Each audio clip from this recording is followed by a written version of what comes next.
summary for the 7th episode of Help in the High Forest. Hey, tasty friends! Holy cow! No major technical screw-ups again! The full session is already archived on this here YouTube channel, so you might as well go and listen to that instead of the summary.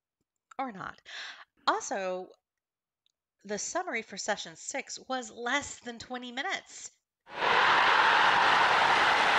Though it was still 16 minutes. And I feel like I can do better. We can do better. I can talk less. Of course, this rambling intro isn't helping, so enough babble. Session 7 started with the party hoping to just interview an old couple in their cottage about what's the deal with Uluvin? What's its problem? But it quickly descended into Bonnie's old people voices are creepy and suspicious. So let's be suspicious we are about to die. And they weren't wrong. The party enter the cottage. They notice things like it seems reasonably tidy in the great room. There are a couple dormer windows, but the view outside is blocked by a dense, tall hedge of briars and twig. The old guy, who introduces himself as Zeke Boumbeth, not that his name really matters, says that he and his wife were almost ready to settle down to supper, and the party was in luck. They killed a goose today. There's an awkward moment. The old guy apparently did not notice the owlbear with the party before inviting them in. He asks if Sprinkles will mind her manners inside, if she's house trained, and offers an isolated part of their backyard if she isn't. Terel does a speak with animals and checks in with Sprinkles about whether or not she can be domesticated while they are acting as guests. Sprinkles mentions there are interesting smells in this place, but she promises she will be good and just nap by the fire. Zeke's wife, Marta, arrives with a platter of meat, and everyone settles down for a meal. The party notices that even though the utensils are simple, 10 knives, wooden forks, chargers, and spoons, the place setting layout is formal. They've allowed for salad plates and forks, and there are linen napkins. The party is mindful of their table etiquette, though Kai does use his napkin in a bib fashion. As Terrell watches Zeke serve the meat, she starts to feel uneasy, and this is like beyond, I guess, just my creepy voices. The meat is supposed to be goose breast, but the size seems awfully large, like this would have to have come from a huge honking goose. Speaking of honking geese, the party all hear the geese making urgent sounds from the backyard. What's more, Terrell thinks she hears noises coming from upstairs. Questioning the upstairs sounds, the couple declares it's just the attic. They vaguely worry that they might have ghosts, but that's not terrible because it might be their children. So the party is a bit awkward. Like, how do they ask about dead kids over dinner? Is that insensitive or is it a problem? Terrell has decided she doesn't like the look of the meat and sneaks it to the owlbear. Not only does the old man notice her doing this, but Sprinkles is giving her weird body language and meep eyes about it, as if Terrell has given her permission to do something she knows is bad. So everyone in the party is centered on not having goose and only eating the salad. Yelena recognizes all the greens and berries in the salad. The salad ain't sus. The salad is verified. Kai fakes eating a little bit of the meat but hides it under some lettuce. There is dinner conversation. When questioned, the old couple explain that giants raided Uluvin 4 years ago, and the village never really recovered. People have been moving on to greener pastures ever since. There's specific mention that most recently a family left for the artisan colony at Zelbros, and the widow Heller moved on at her age. In the episode, I proceed to call Widow Heller everything except Widow Heller. She was like Widow Keller, Widow Feller, Widow Weller, Feller Meller, Widow Peller, Willer Peloton, all of the widows. Like it was like it's instead of one widow, it was like this gang of widow. What do you call a gang of widows? I don't know. God, what's a good term for a gang of widows? A gaggle of widows? I don't know. That's geese. That's geese. Geese. What else? Oh, Zeke and Marta say that they are too old to want to leave Uluvan, But if they were the only ones left, they would probably have to go.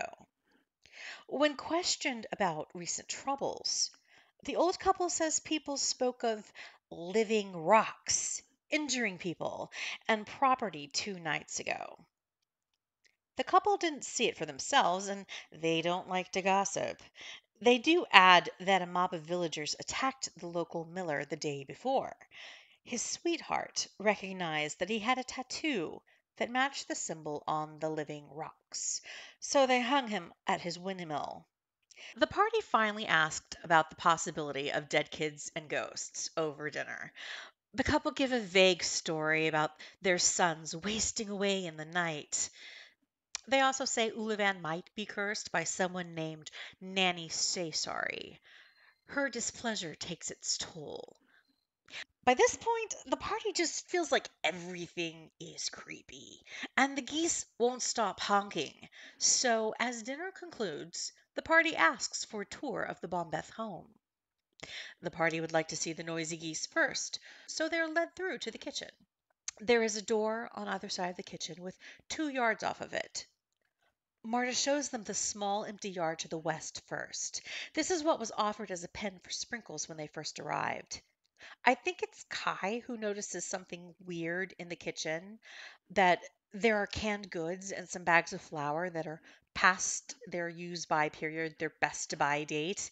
It seems a bit weird if the couple's been struggling, like Ulavan is down on its luck, and the couple has been struggling and forging for their salads. Like, why do you let a jar of jam get moldy, huh? In the empty yard, Yelena spies fresh blood in the dirt. She manages to hang back a moment and inspect it. The blood is human! Expecting something terrible in the next yard, like 1,000 geese, or dire geese, or geese with machetes. The party is puzzled to find the noise seems to be coming from only 3 geese.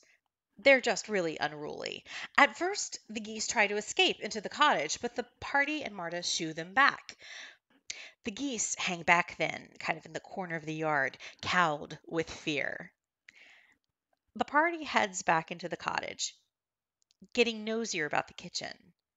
They notice what may be a refuse barrel, covered with a tarp, but attracting flies, and they're all, "Ooh, let us clean up," and start making like they're going to remove the tarp.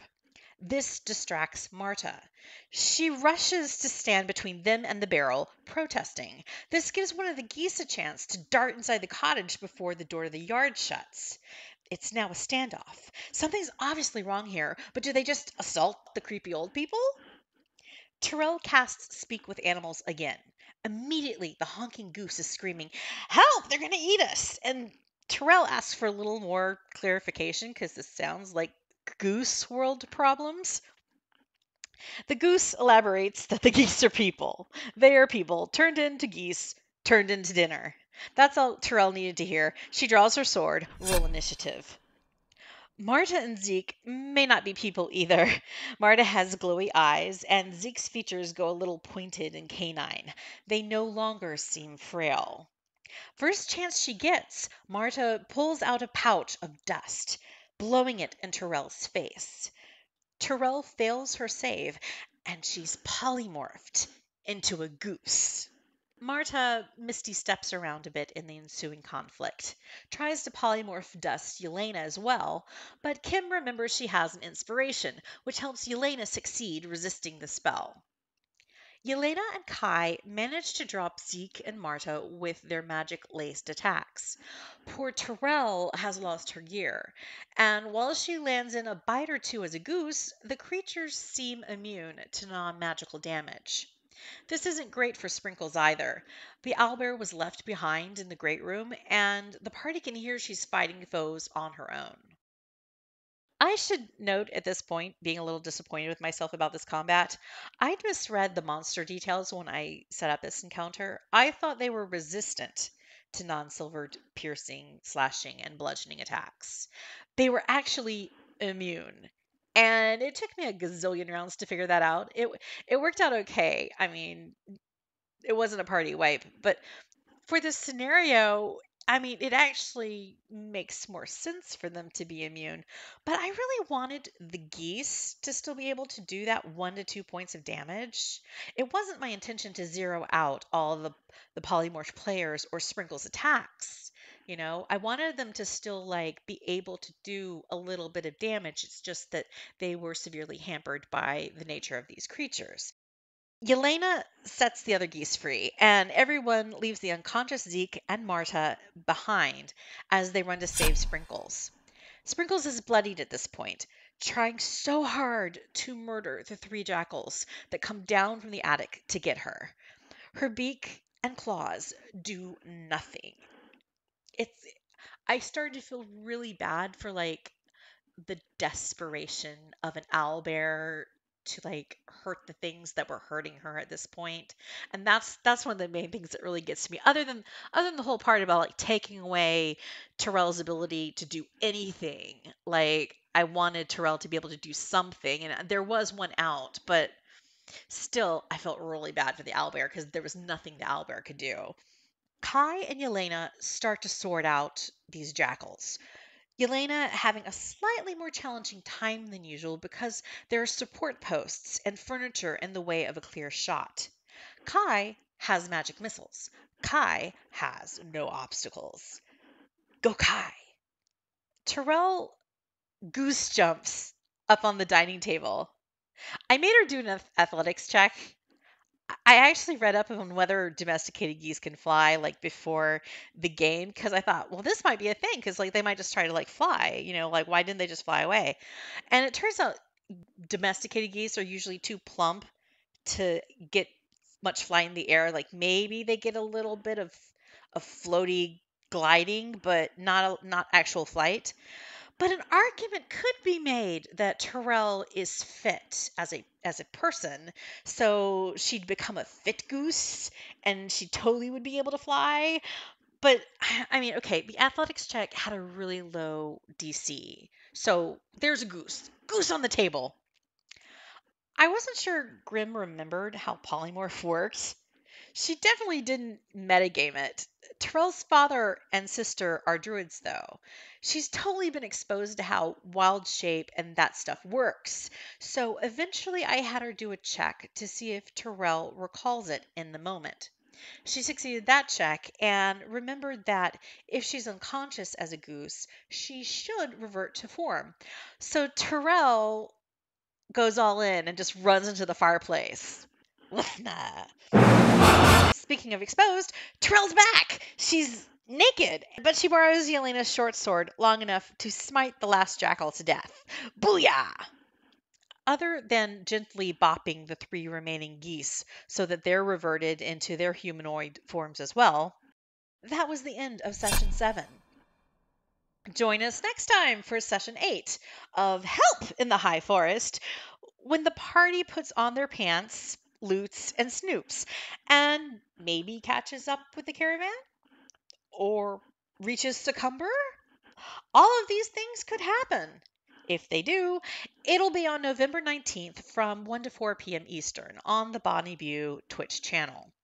I should add that the party's conclusion was the roadside sign was totally wrong.